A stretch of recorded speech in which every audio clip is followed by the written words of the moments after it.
Good morning बंधुरा शुभ सकाल। तो सबाई केमन आछो? भालो आछो आशा करछि। तो आमी सकाल सकाल घुम थेके उठेई देखो आमार जालना दिये साइडे जे पेঁপে गाछगुलो देखा जाय सेइगुलो देखाच्छि। आर एखाने ना एकटा दिदी एकटु काज करछे, तो उनी एखाने सिम गाछ कि कि लागाबे सेई जोन्नो। तारपरे ओनार संगे एकटु एगुलो देखे एकटु তোমাদেরকেও দেখালাম। তারপরে চলে এসেছি আমি সকালবেলা মানে উঠোন ঝাড় দিতে। তো উঠোন আমি ঝাড়ু দিয়ে নিচ্ছি।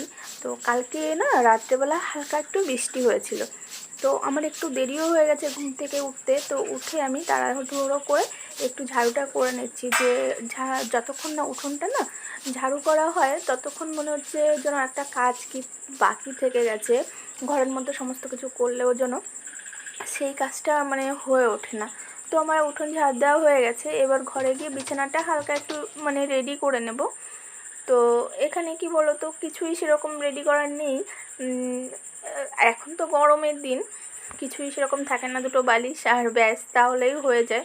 আর মশারিটাও কয়েকদিন ধরে টাঙাচ্ছি না, তার কারণ হচ্ছে গরমে মশারিটা টাঙালে না হাওয়া ঢুকছে না, আরও কষ্ট হচ্ছে, সেই জন্য মশারিটাও কয়েকদিন ধরে টাঙাচ্ছি না।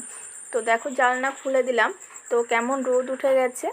তো রোদটাও চলে এসছে, যে রাতে বৃষ্টি হলে যে সকালটা একটু আরাম করে থাকবো, গরমটা কমে যাবে একটুও না, সকালে কিন্তু সেই যেমনটা তেমনই শুরু হয়ে যায়।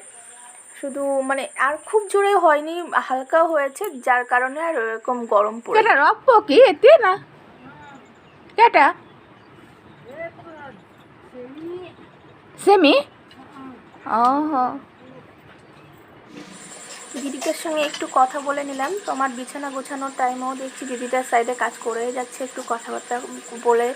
তো উনি ওখানে সিম গাছ লাগবে, তো আগেও বলেছিলাম, তো সেই জন্য উনি করছে। তো তারপরে কথাবার্তা একটু বলে কিছুটা টাইম পরে আমি চলে এসেছি এদিকে জল ভরতে। মানে ফ্রিজে না জলের বোতলগুলো সম্পূর্ণ খালি হয়ে গেছে, তো ভাবলাম বোতলগুলো ভরে ফ্রিজে রেখে দিই। তো সবসময় কারেন্ট থাকে না, কখনো বা চলে যাবে, তাড়াতাড়ি করে ভরে রাখলে ঠান্ডা থাকলে খেতে পারবো। সময় সময় কারেন্টটা চলে যায় এখানে। তো বালতিতে অল্প জল আছে, ভাবলাম জলটা পুরো ভরে ফ্রিজে রেখে দিই, বালতিতে আবার জল নিয়ে আসবো এখন নতুন করে। তো চলো, জলটা ভরা হয়ে গেছে, ফ্রিজে এখন রেখে দিই।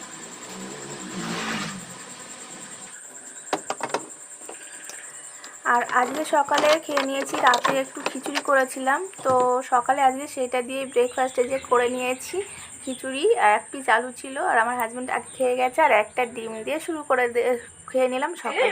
Welcome back to my channel তোতার রান্নাঘর 97। তোমরা সবাই কেমন আছো? আশা করছি সুস্থ আছো, ভালো আছো, আমরাও ভালো আছি। তো আজ নিয়ে এসেছি না নতুন আরেকটু ব্লগ তোমাদের জন্য, তো তোমরা কন্টিনিউ দেখতে থাকো, আর আশা করছি আজকের ব্লগটা তোমাদের অনেক ভালো লাগবে আর মজা হবে। আমাদের এখানে কালকে একটা বিয়ে আছে, তো আজকে সেই বিয়ে বাড়িতে কেমন প্রস্তুতি চলছে, বিয়ের আগের দিনে কি কি তৈরি করছে, অনেক ধরনের এখানে কিন্তু পিঠে তৈরি করে। উড়িষ্যার একটা কালচারে তো এখানে কিন্তু পিঠে তৈরি করতে হবে, মেয়ের বাড়িতে যাক বা আসুক বা বিয়ের আগের দিন নানান ধরনের পিঠে তৈরি হবে। আর এখানে না একটা বেদি তৈরি হয়, একটা বেদি তৈরি করে বিয়ে যেখানে হয়, তো বিয়ের আগের দিনই সেটা তৈরি করে রাখে। কিন্তু আজ তোমাদেরকে সেইটাও দেখাবো, আর কি কি হচ্ছে বা কি কি করছে সকলে মিলে একসঙ্গে সব কিছু দেখাবো। আর আমার নতুন বন্ধুদের রিকোয়েস্ট করছি চ্যানেলটি সাবস্ক্রাইব করে পাশে থাকা বেল আইকনটি ক্লিক করে অল নোটিফিকেশনটা অন করে রাখবে। তো চলো এখন রান্নাবান্না করে তাড়াতাড়ি রেডি হয়ে নিই, বিকালে চলে যাবো তোমাদেরকে দেখাতে। তো ভিডিওটি কন্টিনিউ দেখতে থাকো, তোমাদের অনেক ভালো লাগবে, অনেক মজা লাগবে, আর সঙ্গে থাকো। চলো। তো বন্ধুরা স্নান টান করে এসে রান্না করব, এমন সময় গ্যাসটা শেষ হয়ে গেছে, তো আমার এখন উনুনেই রান্না করতে হচ্ছে। তো আমার হাজব্যান্ডকে ফোন করেছি, ও খুব ব্যস্ত হচ্ছে, আসতে পারছে না, ওই জন্য গ্যাসটা আনতে পারিনি, আবার কারেন্টও নেই, প্রচণ্ড গরম, আমার পুরো অবস্থা দেখো নাজেহাল হয়ে গেছি।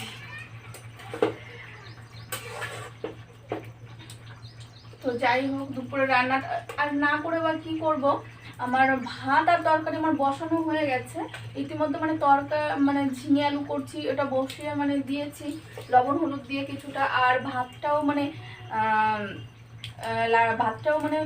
দিয়েছি। তো ভাতটা একটু ফুটে উঠেছে সবে মাত্র, তো চলো দেখাচ্ছি। এই দেখো ভাতটা মাত্র এরকম হয়েছে, একটু ফুটে উঠেছিল, বেশ কিছুটা টাইম হয়েছে, তারপরে এরকমভাবে বন্ধ হয়ে গেছে। তো কি করব, এই যে রাস্তা পেয়ে গেছি একটা, মানে এইটা এখন করে দিচ্ছি এইভাবেই। তো সমস্ত পরিস্থিতিতেই চালিয়ে নিতে হবে, কিছু করার নেই।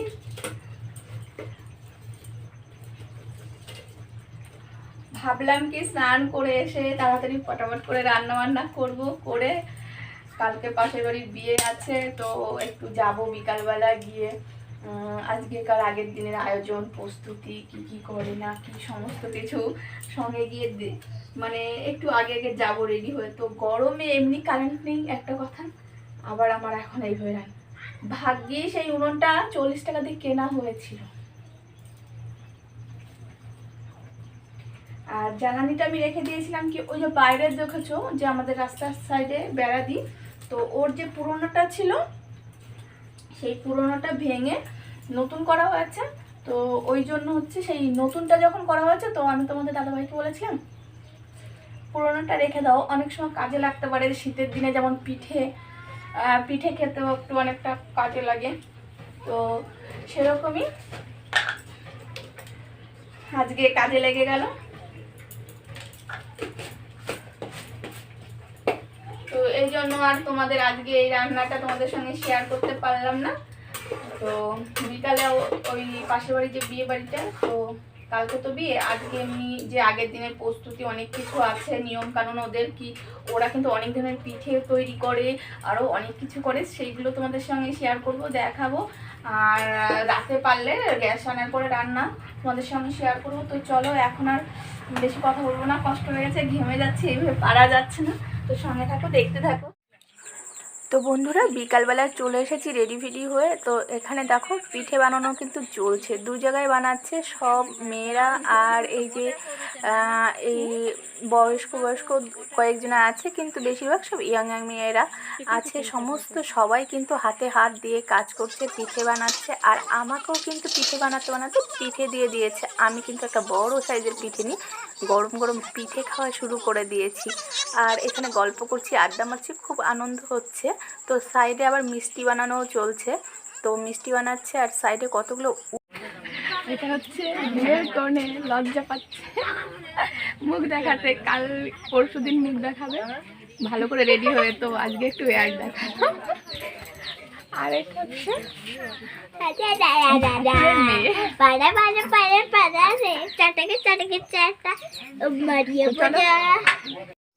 আর যে বলছিলাম একটা বিয়ের জন্য বেদি তৈরি হয়, এটা দেখো আজকে এরকম তৈরি করেছে, কালকে কিন্তু ঠিক পরিবর্তন হয়ে বিয়ে বাড়ির থেকে বাড়ি চলে এসেছি। আর ওখানে তো অনেক ধরনের পিঠে বানানো চলছিল, তো আমাকেও কিছু পিঠে দিয়ে দিল। ওখানে তো আমি পিঠে খেলাম, আরও বাড়িতেও দিয়ে দিল যে নিয়ে যাও। আমি আনতে চাইলাম না, তো তোমাদের দাদাভাইয়ের কথা বললো যে তুমি খেয়েছো, তো তোমার তো খায়নি, নিয়ে যাও। তো নিয়ে আসলাম, এখনও ঘরে ঢুকিনি, দেখো দরজাই খুলিনি। তো চলো ঘরে যাই, গিয়ে দেখাবো আমাকে কি কি পিঠে দিয়েছে আর কি কি পিঠে আমি নিয়ে আসলাম। অনেক ধরনের পিঠে বানানো হয়েছে, মিষ্টি বানানো চলছে, তো দেখালাম। তো খুবই মজা হচ্ছে, আর কয়েকটা দিন এরকমভাবে মজাভাবেই চলবে বিয়ে হওয়া পর্যন্ত। তো চলো ভিতরে যাই, তারপরে দেখাচ্ছি। দেখো কত পিঠে দিয়ে দিয়েছে আমাকে, অনেক, ও এক বাটি। এই বাটিগুলো না এখানে এরা নিজেরা তৈরি করে, কত সুন্দর করে তৈরি করে। দেখো সে শালপাতার যেমন হয় না, এগুলো ঠিক শালপাতা না, এখানে আমি জানি না, ওই পাতাগুলো কাঁচাই নিয়ে এসে কিছুদিন একটু রোদে দেয়, রোদে থাকে, তারপরে কাঁচা অবস্থায় বানিয়ে এইরকম বাটি তৈরি করে কাঁচা অবস্থায় বানিয়ে রোদে দেয়, তো শুকিয়ে দেয়। কত সুন্দর বানিয়েছে। আর এই যে পিঠেগুলো মালপোয়ার মতো দেখা যাচ্ছে।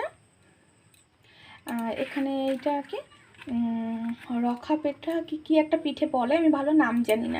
এটা চালের গুঁড়ো দিয়ে তৈরি করা। আর এটা হচ্ছে এটাও অন্য একটা নাম, এটাও মালপোয়ার মতনই, তো এটাও অন্য একটা নাম। এটা হচ্ছে সুজি দিয়ে তৈরি করা, এই নরম। আরও ছিল বড় বড় এক ধরনের পিঠে, কয়েক রকমের পিঠে বানিয়েছে, আমাকে এখানে 2 প্রকারের দিয়েছে। তো দেখেছো পিঠে বানানো দেখতে গিয়ে দেখলাম, আনন্দ করলাম, বসলাম, সঙ্গে পিঠে খেলাম, আরও বাড়িতেও নিয়ে আসলাম বরের জন্য। তো চলো সঙ্গে থাকো, দেখতে থাকো। তো চলে আসলাম পিঠে বানানো থেকে শুরু করে একদম খেয়ে বাড়িতে নিয়ে চলে আসলাম। তো আজকে আর বাড়াবো না ভিডিওটা, আজকে এতটাই। তো তোমরা আমার সঙ্গে থেকো, পাশে থেকো, আর আমার চ্যানেলটিকে সাবস্ক্রাইব করে আমাকে একটু সাপোর্ট করো। তো কালকে আবার তোমাদের জন্য সুন্দর একটি ভিডিও নিয়ে আমি চলে আসবো। তো আজকের মতো আসছি, তোমরা ভালো থেকো, সুস্থ থেকো, বাই।